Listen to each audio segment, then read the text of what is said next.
The FBI is now on the case, assisting Houston police in their investigation of this weekend's deadly concert stampede. It was epic, folks. The lawsuits are piling up against promoter Live Nation, and of course the show's headliner Travis Scott and his surprise performer too. Drake hasn't escaped this. Lawyers say Scott has a history of creating dangerous conditions for his fans. Joining us now is Julian Kimble, writer who has reviewed Travis Scott's music and concerts. Good morning to you. Thank you for starting your day with us. Historically, Travis Scott wants, asks, even begs for this energy from his crowds. The scene this weekend, that was not new for him. It was to be expected. So even though there's a lot of blame, it seems, Julian, to go around, how much is it directed at Travis Scott? I think some of it, well, a lot of it definitely rests with him because this is his brainchild. You know, Astroworld is made in homage to a now defunct theme park in Houston, like a Six Flags theme park in Houston, that he was obviously inspired by. And ultimately, you know, he is someone who always defies or always been in direct defiance of like authority, not wanting security to like restrain fans or whatever. And you know, now it's like the worst thing that could possibly happen happened. And I'm surprised this hasn't happened at more shows and more festivals. Not necessarily just his, but you know, but with regards to him and considering like his history, what could go wrong went wrong in the worst possible way. Is that the difference in this case? Because you bring up a really good point, because we've seen these type of crowds before. We've seen a lot of mosh pits, maybe not as big as these mosh pits, where you've seen people being carried out because they've obviously been exhausted, they've been trampled on, they've been suffocated in some kind of way, probably or obviously didn't die. But is that the difference? Is because this has been a habit when it comes to Travis Scott, and it just happens that 8 people tragically lost their lives this time. I think what happened this time around is like, well, this is a festival where, you know, there are tens of thousands of people present. There are also like a lot of people skipped kind of a lot of the safety precautions, a lot of the preparation, a lot of the things, a lot of the infrastructure that needs to be in place to make sure that things like this don't happen wasn't in place. So you have a confluence of terrible things that all kind of collided in a tragic way. Couple that with the fact that he is someone who, as I've said, as you both said, you know, kind of demands the type of energy that he puts out there from his audience, and just everything at once. Really, the worst possible thing happened. Like I've seen him perform 4 or 5 times, and like I kind of know what he's about, and I have feelings on that too. But I couldn't imagine, like I didn't think something like this would ever happen, even though I knew it could. Okay, well, share with us. What are your feelings about that? I mean, you've seen him 4 or 5 times, and did you think that something like this was happening? And you mentioned that people missed out on protocols and a way of doing things. Who are those people exactly that you speak of? I mean, it's everyone involved with the organization of the festival. I mean, you know, like Live Nation has a history of occupational safety and health administration violations. You have people in place like security, people who are supposed to be trained in CPR and stuff like that. If you look at some of the first-hand accounts, you see people who pedestrians, people who were attending the festival were forced to perform CPR because the people who were supposed to be trained to perform CPR did not know how to perform CPR. So, you know, everything went wrong in the worst possible way. And with regards to Travis, I mean, I think that what people are really upset about with regards to him is there was a degree of callousness to which he handled the situation. He was made aware of the fact that, you know, this was happening in the crowd.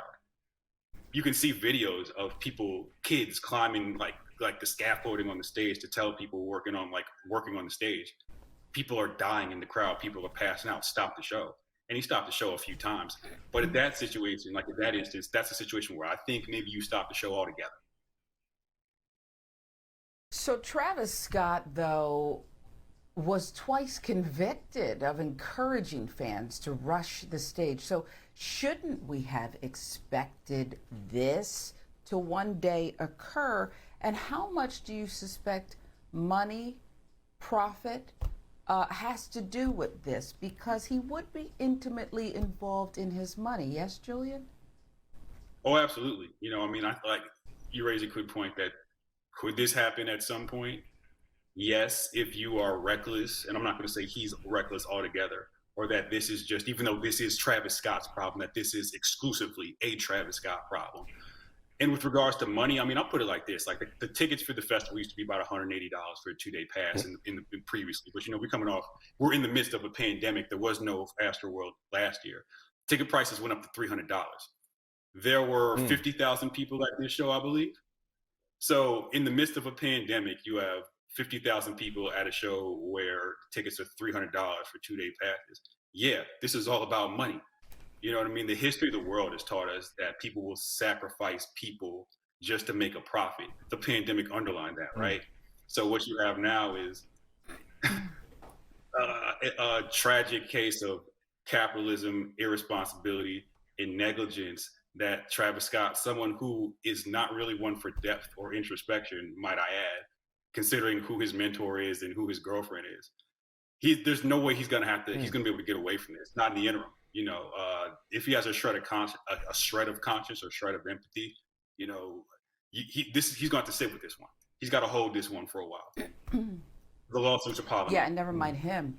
Yeah, all the victims, and again, the death toll here could go up. There's a child on life support as we speak this morning. But the reason I mentioned money is because you talked about medical personnel and the like, no clearance lanes for them or an escape route. But there were all these security guards, 700 plus, who talked about being trained only a day before. So $300 price tickets, right? That's an incredible volume of money, okay? 50,000 plus, which they limited, right? Because that venue can hold 250,000, I believe. So when you say he's going to have to hold this for a while, I wonder how the music community will either distance themselves from him because, Drake was just a special guest. Will people not want to work with him?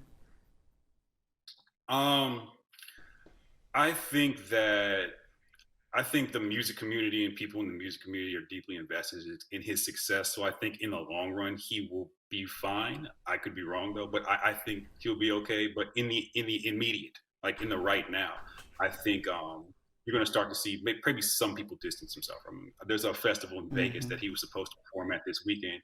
He's already not going to perform there.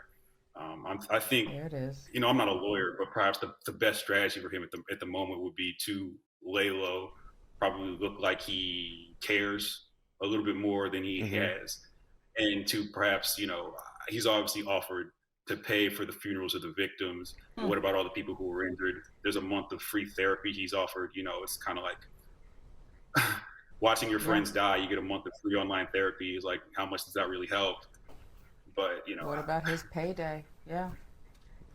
Right. Julian, doesn't sound like you feel like he's it doesn't sound like you feel like he's shown enough contrition. What more would you like to see from Travis Scott or hear from him?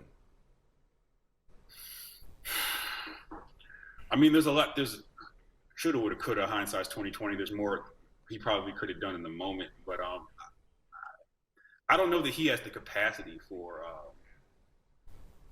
some of that reflection or contrition that maybe someone who's been in a situation like that or in this type of situation might need to show, just as a show of good faith and as someone who bears some degree of responsibility for this. I watched his apology video and I don't think it's completely insincere, but also there was something that just wasn't hitting for me in terms of it was just off to me. I don't think he doesn't care at all. You know what I mean? I don't think he's a bad person in that regard. Tell us in what way. Tell us, because Travis Scott better than us. You know his attitude, you know his demeanor. Tell us what was off about that apology video that wasn't the Travis Scott that you know of that makes you think that he was insincere. Help us understand. I just feel like, I feel like he the callousness in his response kind of to the show and being notified of what was going on in the crowd, and kind of like, oh yeah, okay, all right. Kind of like it's kind of like he grazed over it, just and with regard to how I've seen him behave on stages in the past, it all kind of tracks for me. Like none of this, with regard to his specific response, is really surprising to me. Like I just don't expect a whole lot from him in that regard. But I think he's going to need to work on his response, moving forward. But at the same time, even though he bears a responsibility here, it's not all on him. I want to be really clear about that. Like this is all in a lot of people's hands. This is a structural thing, and there needs to be better infrastructure in place at other people's shows, other festivals moving forward, so something like this never happens again, because it didn't need to happen in the first place. Yeah, hopefully we can learn from this. A lot of people will pay in a lot of ways for what happened, and a lot of blame to be given around. Julian Kimble, thank you for your thoughts on this situation. Thank you for being so candid and being with us this morning on Start Your Day.